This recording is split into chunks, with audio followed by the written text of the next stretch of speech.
5 very fascinating men whom I met over the years in very fascinating ways. On your far left was a couple of men who passionately made love while seated in the balcony of the Strand Theater in San Francisco in the 1970s.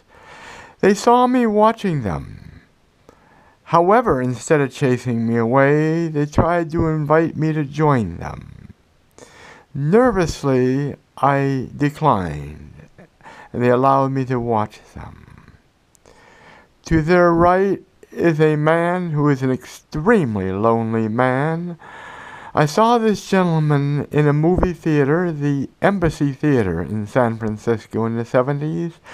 Every time I went to see a movie, no matter what the time, what the day of the week, and what the film was, he was always seated somewhere in the left-hand side of the theater, about halfway back from the screen. And no matter the weather, he always wore this clear plastic raincoat. I could tell right away he was a very, very lonely man.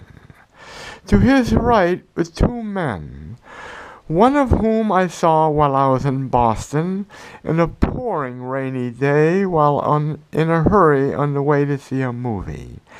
He stood there very quietly and calmly, completely wrapped in clear plastic to protect him from the rain and allow him to watch the world go by while he stood there peacefully and just watching.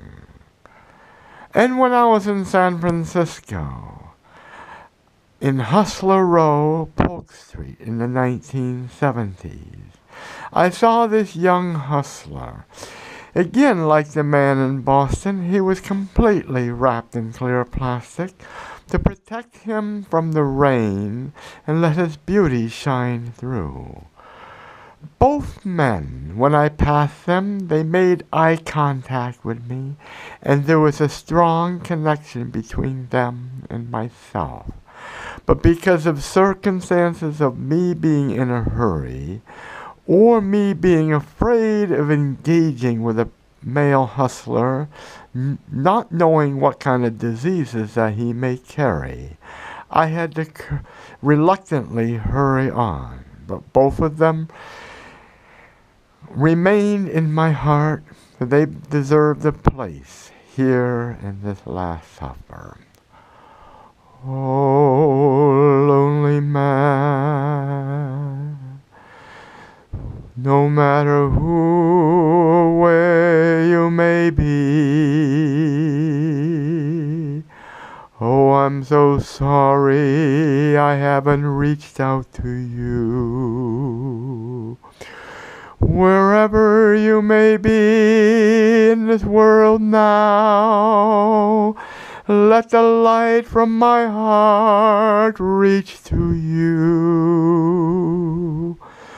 Oh, lonely man, wherever you are, come here to your home, to your place at the great table of the Last Supper. Join me in thy feast, for you are at home.